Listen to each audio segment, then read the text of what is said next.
안녕하십니까. 앤소니입니다. 오늘부터 총 4번의 강의를 통해 감정평가에 대해서 알아보고자 합니다. 얼마 전 한 수강생이 경매와 공매는 무엇이 다른지에 관해 질문을 해왔습니다. 간단하게 설명을 드리자면 경매는 채무자가 채무의 불이행으로 인해 채권자가 건서당이나 판결을 원인으로 채무자의 재산을 법원을 통해 처분하는 것이고, 공매는 세금 체납자나 금융기관의 비업무용 물건을 일반인들에게 공개 입찰이나 수의계약 등의 방법을 통해 매매하는 것으로 주로 승업공사에서 주관하는 것을 말합니다. 공매는 경매보다 가격이 좀 저렴한 편이나 압류재산의 경우 점유자가 집을 비워주지 않으면 명도소송을 거쳐야 한다는 단점이 있다는 것을 기억해 두십시오. 그럼 감정평가 첫 시간을 시작하겠습니다. 오늘 저와 함께 공부하실 내용을 말씀드리겠습니다. 오늘은 감정평가의 첫 시간이라고 말씀드렸는데요. 감정평가의 전반적인 내용이 오늘 공부하실 내용입니다. 법원은 감정평가사가 감정평가한 그 금액을 최저 매각 가격, 처음 입찰할 때 가격으로 결정하기 때문에 이 감정평가액이 중요하죠. 그리고 감정평가서에는 부동산의 전반적인 내용이 다 기록되어 있습니다. 공법의 공법상 제한이나 현재 이용이 어떻게 되고 있다는 현황에 대한 구체적인 내용이 있으므로 여러분 입찰자에서는 아주 중요한 정보가 되겠습니다. 그리고 오늘 공부할 제10의 건물과 수목, 보통 부합물이라고 합니다. 이 부합물은 부합물인 경우 낙찰자의 소유가 된다는 것, 오늘 배우실 내용입니다. 경매가 시작되면 법원은 감정평가업자에게 감정평가하라고 명령을 합니다. 감정평가사는 전문적인 직업인으로서 경매 대상인 부동산을 객관적으로 평가하여 그 결과를 법원에 제출을 하죠. 그 내용을 여러분들은 믿고 가치를 판단하여 입찰에 임하게 됩니다. 그래서 감정평가는 여러분에게 아주 중요한 내용입니다. 자, 감정평가의 대상은 어떤 거냐를 먼저 말씀드리겠습니다. 어떤 부동산이 감정평가의 대상이 되느냐? 당연히 경매 대상인 부동산이 감정평가의 대상이 되고, 경매 대상으로서 여러분들이 낙찰받고 소유권을 취득하면 그 대상인 부동산뿐만 아니고 그 외에 몇 가지가 더 여러분의 소유권을 취득하게 됩니다. 그것이 예를 들어서 제시외의 물건 또는 그에 따르는 권리 등이 되겠죠. 그래서 대상인 감정평가의 대상은 소유권을 취득하는 모든 목적물과 그 권리도 포함하여 평가를 하는 것입니다. 그런데 문제는 이 감정평가의 신뢰성에 문제가 있다는 거죠. 감정평가액이 물론 객관적으로 평가한다고 그랬지만 감정을 평가하는 사람에 따라서 가격이 달라질 수도 있고, 또 실제 감정을 평가하고 그것이 실제 입찰에 임해지는 그 시간까지의 시차에 또 문제가 있는 거죠. 자, 그래서 예를 들어서 감정을 평가를 하고 평가하는 시점이 2007년 6월이라 그러면, 예를 들어서 경매가 시작되는 시점에 바로 감정평가를 하는데, 이때 감정평가를 하지만 실제 이것이 여러분 앞에 경매 대상인 물건으로 나타나는 것은 거의 6개월, 8개월 후죠. 그러면 2008년 2월에 경매 대상으로서 나타나는데, 이 기간의 격차 동안에 가격의 기복이 있을 수 있다는 거죠. 가격이 오르는 시점이면 당연히 저평가되겠죠. 2007년에 저평가돼서 지금은 오른 상태니까 지금 시점에서 보면 저평가된 게 되겠죠. 그래서 이렇게 가격 차가 나니까 많은 사람들이 몰릴 테고요. 그 반대일 때는 예를 들어서 2007년 6월에 비해서 지금 가격이 떨어지는 추세거나 침체기라면, 그러면 고평가됐으니까 1회에 유찰이 되지 않고 2회, 3회 때 낙찰되는 그런 경향이 생길 겁니다. 그래서 여러분 입장에서는 감정평가액은 하나의 참조 가격으로 보시고 또 그동안에 어떤 가격의 변동이 있었는가를 나름대로 따지셔서 입찰 여부를 결정하셔야 되겠다는 거죠. 자, 이렇게 가격 격차가 있다는 게 여러분 입장에서는 오히려 저렴하게 살 수 있는 기회도 된다고 저는 봅니다. 예를 들어서 아파트 같으면 요즘 전반적으로 오른다기보다는 국지적으로 아파트 가격이 오른다고 보는데 최근에 예를 들어서 국지적으로 최근에 급상승한 아파트 단지가 만약에 있다면 자, 국지적으로 오른 것을 여러분들은 아파트 가격 사이트에서 쉽게 알아낼 수가 있는 것이고 그렇게 오른 아파트 단지에 경매 대상인 아파트가 있는지를 여러분들이 확인하셔서 그런 쪽으로 공략하신다면 저렴하게 사실 수가 있겠죠. 또 있겠습니다. 우리나라의 아파트 가격이 주로 강남에서 시작된다고 보죠. 강남이 가격 상승의 진원지라고 보는데 강남이 오르면 그 다음이 분당이 오르죠. 그리고 평촌이나 삼본, 일산으로 이렇게 가죠. 자, 강남이 오르고 있다면 그 다음에 어디가 오를 건가를 여러분들은 또 염두에 두셔야 될 거고요. 또 하나, 분당의 현재 평당 가격이 예를 들어서 아파트의 평당 가격이 2천이다. 근데 평촌은 지금 1,500이다. 이 정도의 격차라는 것은 심하다라고 본다면 그러면 분당을 따라서 평촌도 오를 수 있다. 이런 거를 염두에 두신다면 여러분들은 아파트에 투자해서 좀 더 높은 수익을 올릴 수 있지 않을까 이렇게 생각합니다. 재개발에 관계되는 그 다세대 빌라도 역시 마찬가지입니다. 재개발의 호재가 최근에 생겼는데 최근에 그런 정보가 드러났는데 거기에 관련된 빌라가 경매 대상이 있는지를 여러분들이 확인을 하신다면 좀 더 저렴하게 빌라를 매입할 수 있지 않을까 이렇게 생각을 합니다. 자, 감정평가를 할 때 감정평가업자는 집합건물의 같은 경우 집합건물은 반드시 건물과 대지를 분리해서 평가를 해야 됩니다. 건물과 대지권을 분리해서 평가를 해야 됩니다. 이 내용에 대해서는 좀 이따가 실제 감정평가서를 제가 보여드리면서 좀 더 설명을 드리겠습니다. 그리고 감정평가를 하는 사람들은 감정평가서에 나타난 기계 같은 경우 공장 경매에 있어서 기계가 감정가가 중요한 위치를 차지하는데 기계 같은 경우는 사실상 실제 사용할 수 없는 경우가 많기 때문에 이러한 감정 가격을 역시 그대로 믿으시면 안 되고 낙찰 이후에 고철로 처분하는 그래서 감정가의 3분의 1 이하로 여러분들은 평가하셔야 된다는 것도 공장을 관심을 가지시는 분들은 염두에 두셔야 될 내용입니다. 자, 감정평가서의 하자도 역시 이 낙찰 불허가의 사유가 된다는 것. 감정평가서의 하자도 불허가의 사유가 된다는 것 역시 여러분들이 알아두시면 좋겠습니다. 물론 중대한 하자여야 되겠죠. 자, 이러한 내용하고 관련돼서 감정평가의 전반적인 내용, 하자에 대한 내용, 그 다음에 감정평가 가격의 신뢰에 대한 내용 이런 것을 실제 사례를 통해서 좀 더 자세히 설명을 드릴까 합니다. 대법원에서 감정평가서는 어떻게 나타나는지 보시겠습니다. 고양지원의 사례를 같이 보겠습니다. 고양지원에 현재 진행하고 있는 사건들이 나열되어 있고요. 전에도 말씀을 드렸습니다만 요 세 개의 그림 앞에 매각물건 명세서, 현황조사서, 감정평가서. 그래서 감정평가서는 경매 물건이 공지되면 바로 여러분들이 보실 수 있도록 되어 있습니다. 그 중에서 2개를 같이 보겠습니다. 사건 번호가 나오고요. 매각물건 명세서, 그 다음에 기록이 나옵니다. 뒤쪽에 현황조사서와 감정평가서가 있습니다. 감정평가서를 같이 보실까요?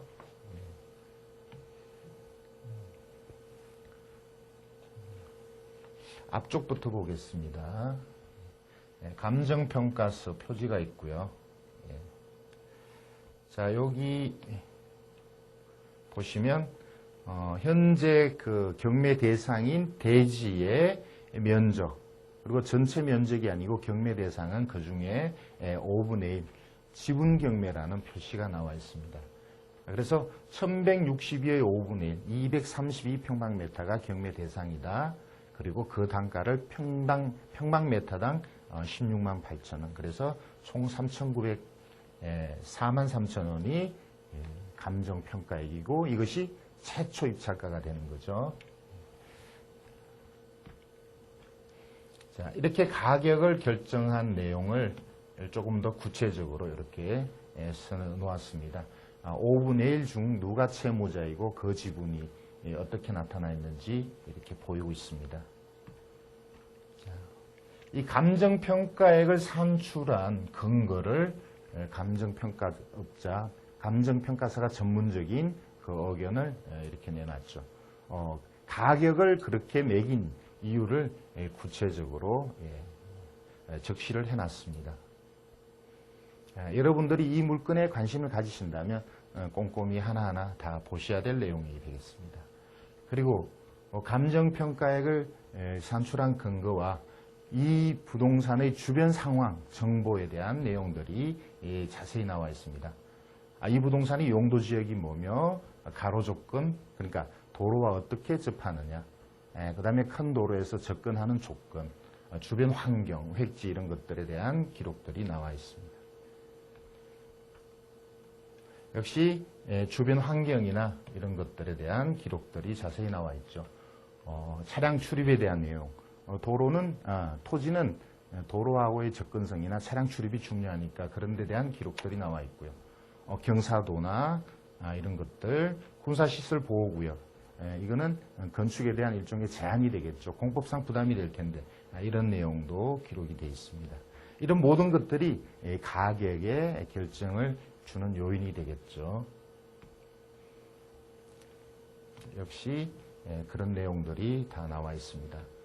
그리고 아래쪽에는 이 토지의 주변 지적도가 나와 있습니다. 그림이 좀 정확하지는 않습니다만 자, 이렇게 지적도가 나와 있습니다. 땅의 형상이 부정형이거나 아니면 세장형, 가느다란 그런 쪽으로 봐서 땅의 가치가 좀 떨어진다는 걸 느낄 수 있겠습니다. 자, 여기는 조금 더 구체적인 지적도 확대돼서 나오고 있네요. 토지 형상이 아주 못생겼습니다.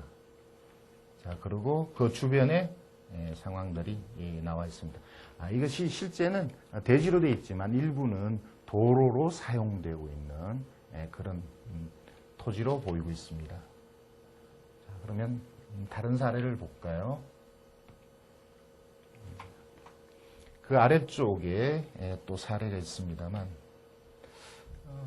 주택을 하나 볼까요? 자, 아파트가 있네요. 아파트의 감정평가서는 어떻게 나오는지 같이 보시겠습니다. 이건 뒤쪽에 숨어 있어서 그러면 실제 사례를 같이 보실까요? 자, 아까 제가 칠판에서 감정평가액을 신뢰하지 마시라고 말씀을 드렸는데 거기에 적합한 사례가 하나 나옵니다. 여기 주소를 보시면 서울특별시 동작구 상도동에 있는 하나의 빌라입니다. 하나의 빌라가 전부 경매로 나왔는데 이 건은 좀 특이하게 각 사건 번호가 별개로 부여되어 있고 감정평가한 사람이 전부 각자입니다. 한 사람이 감정평가한 것이 아니고 여러 명의 감정평가업자가 감정평가한 내용인데 그 면적에 따라서 대체적으로 가격이 일정해야 되는데 실제 결과는 그렇지가 않습니다. 예를 들어서 여기 보시면 31평형이 1억 2천에 감정된 것이 있고요. 또 35평이 1억 8천. 자, 어떤 거는 28평형이 1억 3천. 가격이 좀 덜 쑥날쑥하죠. 실제 낙찰된 사례는 금액은 뭐 6천대에서 7천대로 거의 비슷합니다만, 물론 입찰자들이 오히려 감정평가업자들보다도 좀 더 가격을 정확히 판단한다 이렇게 볼 수도 있는 건데요. 가격이 감정평가액은 들쑥날쑥 1억 2천부터 많게는 1억 8천까지 들쑥날쑥하지만 낙찰된 금액으로 보면 거의 6천, 7천 비슷한 수준을 보이고 있다. 그러니까 여러분들은 감정평가액을 신뢰하지 않고 본인들이 스스로 그 주변의 가격을 판단해서 입찰했다. 이런 것을 실증적으로 보여주는 것 같습니다. 다른 사례를 보겠습니다. 자, 이것은 어정부에 있는 주공아파트입니다. 역시 감정평가서를 신뢰하지 말아야 된다는 것을 제가 보여드리려고요. 여기 보면 전용 면적이 49.57평방으로 나와 있는데 실제 우리가 요즘은 좀 바뀌었습니다만 보통 평형으로 많이 얘기를 하죠. 그래서 여기 보시면 평형에 대한 기록이 21평형으로 되어 있는데 근데 실제 감정평가업자의 기록에는 25평형으로 기록되어 있죠. 아파트가 21평과 25평형은 분명히 다르죠. 가격도 달라졌을 거고. 실제 제가 봤을 때는 이 아파트가 21평형하고 25평형이 가격차가 크게 나지는 않았습니다만 감정평가상에 21평형을 25평형으로 기재를 했다는 것은 여러분들이 잘못 판단할 수 있는 근거를 주는 거죠. 그래서 여러분들이 이러한 기록들을 전적으로 믿으시면 안 된다는 걸 다시 한번 말씀드리고 싶습니다. 다른 사례를 또 볼까요?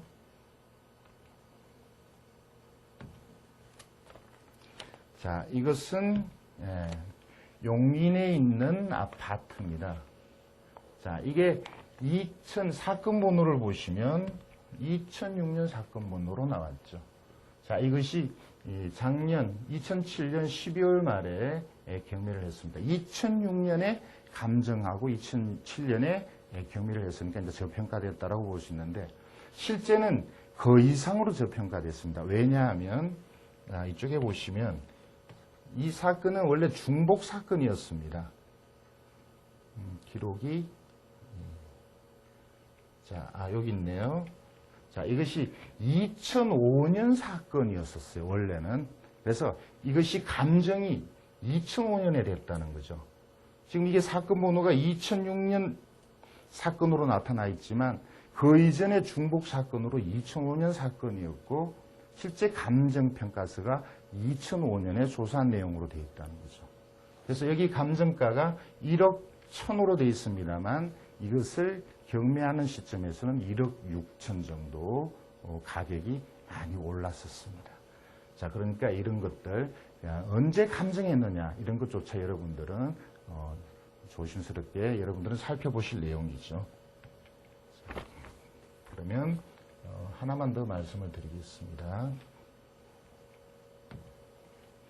자, 작년에 조금 말이 좀 시끄러웠던 뉴스에도 나왔던 그런 내용이 되겠습니다. 송파구의 반지하 빌라가 6,400만 원에 경매가 나왔고요. 자, 낙찰가를 보시죠. 무려 2억 2,300입니다. 입찰자가 100명이 넘습니다. 자, 아주 저평가됐다는 것을 말하고 또 많은 호재가 있어서 가격이 급상승했다. 자, 이렇게 볼 수 있죠. 자, 이런 것들이 과연 2억 2천만 원을 넘겨서 수익이 나오냐 안 나오냐를 떠나서 어쨌든 경매 대상인 부동산에는 이렇게 저평가된 게 많이 있다는 걸 여러분들이 알고 계시면 좋겠습니다. 감정평가는 그 대상에 따라서 여러 가지로 나눠서 이제 말씀을 드리게 되겠습니다. 한 4시간 정도 나눠서 말씀을 드릴 텐데 우선 이제 첫째 시간엔 오늘은 감정평가의 대상인 게 가장 큰 거는 부동산 자체이죠. 부동산 자체가 당연히 감정평가의 대상이 돼야 되는데 그러니까 토지와 건물을 말씀드린 겁니다. 등기된 토지와 건물. 제가 저번 시간에 경매의 대상이 되려면 등기가 돼야 된다고 말씀을 드렸었죠. 그래서 부동산 자체는 등기가 된 토지와 건물을 말씀드린 겁니다. 그런데 토지는 등기상과 실제가 다를 리가 거의 없지만 건물은 등기부 내용하고 실제가 다를 수가 있습니다. 그래서 그게 실제와 등기부상의 내용이 동일성의 문제가 있는데요.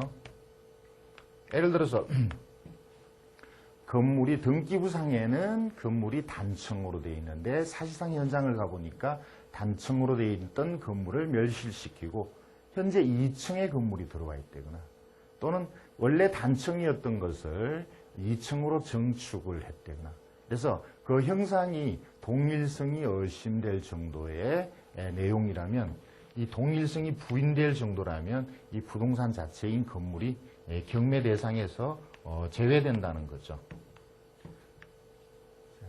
자, 요걸 여러분들이 알고 계시고요. 여러분 입장에서는 이 부동산 자체를 경매 대상으로 할 건가 말 건가를 법원에서 판단해서 여러분 앞에 내놓는 거기 때문에 여러분 입장에서는 굳이 이 자체가 동일성이 있다 없다를 따지실 필요는 없겠습니다만 이런 내용을 알고 계시면 좋겠죠. 자, 부동산 자체는 이렇게 간단히 말씀을 드리고 부동산이 그 등기상에 나타나지 않는 것들 중에서 이제 여러 가지가 많이 있습니다. 예를 들어서 이제 제시외 건물, 종전 시간에서 가끔 사례를 말씀드릴 때 제가 제시외 건물에 대해서 말씀을 드렸고 또 수목도 말씀을 드렸고요. 종물에 대해서도 간단하게 말씀을 드렸는데 오늘은 그 부합물에 대해서 말씀을 드리겠습니다. 부합물이라는 것은 방금 말씀드렸던 등기되지 않은 제시외 건물 또는 이 수목들은 제시외 건물 같은 경우는 독립된 건물이 아니므로 기존에 있는 건물에 부합된다. 수목도 역시 독립된 부동산으로 볼 수 없으므로 역시 토지에 부합된다. 이제 이런 의미에서 이 부합물이라는 것이 아주 중요한 의미를 가집니다. 결론부터 말씀드리면 부합물일 경우는 경매의 대상이 되고 낙찰자의 소유가 되는 것이죠. 그러니까 어떤 부동산이 부합물이냐 아니냐, 제시외 건물이나 수목이 부합물이냐 아니냐가 결국 경매 대상이 되느냐, 낙찰자의 소유가 되느냐는 중요한 의미를 갖고 있는 거죠. 자, 그러면 부합물이 뭔가? 부합물은 예를 들어서 건물에서 사례를 들면 베란다를 확장했다든가 건물의 빌딩의 옥상 같은 겁니다. 옥외에 건물을 지어서 사실상 등기부에 올라가 있지 않으나 건물의 일종. 자, 이것을 바로 부합물이라고 그러고요. 토지에 있어서는 아까 말씀드렸던 이 수목이나 토지 위에 있는 다리 또는 돌담 이런 것들을 말합니다. 자, 이런 것들도 역시 부합물로서 경매의 대상이 되는 것인데 이러한 것들이 만약 독립적인 부동산으로서의 가치가 있다면 따로의 등기가 돼서 경매 대상이 되든지 안 되든지 하겠지만 독립성이 없기 때문에 기존의 건물이나 토지에 부합돼서 경매 대상이 되는 것을 의미하는 거죠. 그래서 어떤 부동산이 부합물이냐 아니냐가 매우 중요한 것입니다. 자, 예를 들어서 정개축한 경우에 건물을 정축하거나 개축했을 때 예를 들어서 베란다를 확장하거나 빌딩의 옥상에 옥탑을 만들었을 경우에 이게 정개축했을 때 이게 부합물이냐 아니냐를 따지는 데 있어서 가장 중요한 의미는 독립성입니다. 경제적으로 독립성이 있느냐, 그 다음에 거래의 객체로서 독립성이 있느냐. 큰 건물에 붙어 있는 그 옥탑이 구분 소유 건물이 될 만한 독립성이 있느냐. 이런 걸 따져서 독립성이 있다면 이것은 별개의, 부합물이 아닌 별개의 부동산으로 보는 것이고 독립성이 없다면 이것은 부합물로 봐서 제시외 건물로서 경매의 대상이 된다. 이렇게 판단하는 거죠. 그래서 부합물은 평가의 대상이 되는 거죠. 평가의 대상이 되고 결국은 소유권을 낙찰자가 소유권을 취득하는 겁니다. 만약에 사실상 부합물인데 평가가 되지 않았다 하더라도 사실상 부합물이면 그것은 낙찰자의 소유가 되는 것이고요. 사실상 부합물이 아닌데 감정평가가 됐다 하더라도 그것은 낙찰자의 소유가 되지 않고 그것은 다른 사람의 원래 소유자의 소유로 남게 되는 것입니다. 그러니까 우리 입장에서는 보통은 감정이 평가가 됐다면, 감정평가 제시외로 됐다면 부합물로 보시고 낙찰자의 소유라고 보셔도 크게 틀리지는 않지만 원칙은 평가됐다 그래서 반드시 낙찰자의 소유가 되는 것은 아니라는 것을 여러분들이 알고 계시면 좋겠습니다. 이 부합물과 관련해서 부합물이 예를 들어서 불법 건축물일 경우, 자, 부합물임으로써 낙찰자가 그 소유권을 취득합니다만 이것이 불법일 때는 그 불법에 대한 책임도 낙찰자에게 있는 게 되죠. 그래서 이것은 취득 이후에 이행강제금을 부과되거나 아니면 이 철거하는 책임이 역시 낙찰자에게 있다는 걸 여러분들이 유념하시면 좋겠습니다. 그리고 판례로서는 주유소의 탱크 같은 주유소의 유류 탱크, 땅속에 묻는 유류 탱크 같은 것을 역시 이것을 파내서 그 원래 소유자에게 소유로 남게 한다는 것은 여러 가지 사회 경제적으로 그것은 의미가 없으므로 주유소의 탱크 같은 경우는 부합물로 봅니다. 토지의 부합물로 봐서 역시 낙찰자의 소유로 본다는 그러한 판례가 있습니다. 자, 부합물에 대한 이런 전반적인 얘기를 역시 이 사례를 통해서 좀 더 구체적으로 말씀드릴까 합니다. 인천에서 진행한 주택의 경매 사건을 같이 보시겠습니다. 2004년 사건이고요. 자, 대지만 경매 대상으로 되어 있고요. 건물은 매각 제외되어 있습니다. 실제 사진을 보시면 건물이 있는데요. 최종적으로는 취하가 됐습니다. 자, 이것이 건물이 있는데도 불구하고 왜 건물이 제외됐을까? 자, 여기 보면 기록에 제시외 건물이라고 되어 있고요. 매각 제외로 되어 있습니다. 1층, 2층 이렇게 되어 있는데요. 자, 이거 보시면 분명히 등기부상에는 건물도 경매 대상으로 나타납니다. 건물 등기부 제외라고 되어 있습니다만 사실은 경매를 신청한 우리은행에서 임의경매, 건저당이 되어 있고 임의경매를 신청했던 사건이죠. 그런데 왜 경매에서 제외됐을까? 등기부를 같이 볼까요? 건물 등기부를 보시겠습니다. 자, 건물 등기부를 보시면 자, 1층 59평방, 2층 34평방이라는 기록이 나옵니다. 그런데 좀 전에 봤던 여기에 기록에 의하면 1층이 다르죠, 면적이. 그래서 아까 제가 말씀드렸던 부동산 경매 대상인 부동산의 동일성에 문제가 있으므로 건물은 경매에서 제외됐다는 것입니다. 다른 내용을 보시겠습니다.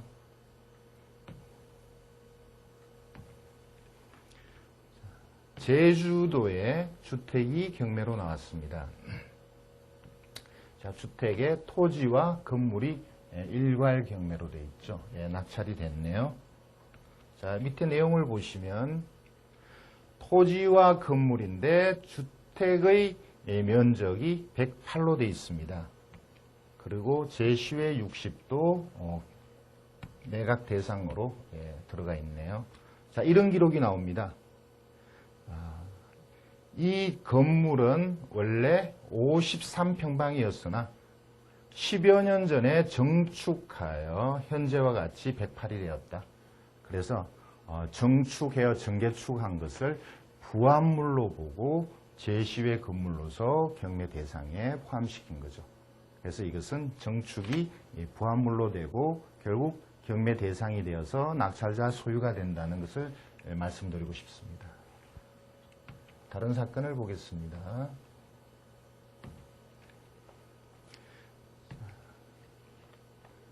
자, 강남구 논현동에 주유소가 경매로 나왔습니다. 네, 금액은 아주 크죠. 70여억 원, 그리고 낙찰은 66억 원에 됐습니다. 자, 여기서 제가 말씀드리고 싶은 것은 주유소의 지하에 있는 유류탱크 또는 주유기도 경매 대상에 포함된다는 거죠. 유류탱크 같은 경우는 토지의 부합물로 보고요. 주유기는 종물로 봅니다. 주유소에 있어서 주유기는 꼭 있어야 될 물건이기 때문에 이것을 기계기구라는 쪽에 같이 감정평가하여 경매 대상으로 삼았습니다. 자, 감정평가서를 같이 볼까요? 여기 이런 기록이 나옵니다. 천정식 주유기, 지하 저장 탱크 등 확인 불능하고 제10회 기계의 천정식 주유기와 전자식 주유기는 목록에 포함되지 않았고 신설 유류 탱크 부분은 토지의 부합물로 포함됐다. 그래서 감정평가서에 대한 기록을 나름대로 요약해서 기록을 해놨습니다. 감정평가서를 같이 잠깐 보실까요?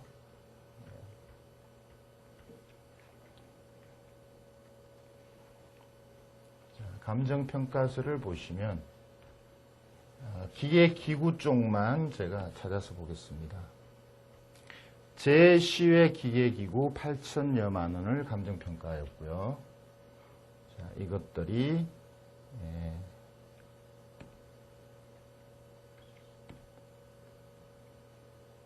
이렇게 주유기도 평가 외에서 확인 불능한 것은 확인 불능한 걸로 기록이 나와 있고 또 확인이 가능한 것은 이렇게 종물로서 같이 평가하여 낙찰자의 소유로 하는 것으로 지금 기록이 되어 있습니다. 오늘 저와 함께 배우신 감정평가 중에서 중요한 내용이 많이 있습니다. 첫째, 감정평가서상의 감정평가사가 제시한 내용, 감정평가액은 참고가격에 불과하다. 감정평가사마다 부동산을 보는 눈이 객관적이라고 하지만 조금씩 다르고 또 시차라는 것이 있기 때문에 가격이 현 시점에서 그게 정확하지 않으므로 입찰하는 여러분 스스로가 부동산의 가치를 객관적으로 판단하셔야 된다는 게 중요합니다.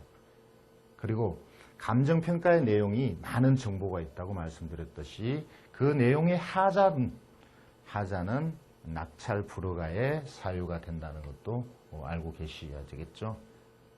그리고 부합물, 제10회 건물이나 수목은 낙찰자의 소유가 되는데 특히 제10회 건물이 불법 건축물일 경우 그 처리나 이행강제금의 문제도 역시 낙찰자가 책임을 져야 된다는 것을 꼭 알으셔야 되겠습니다.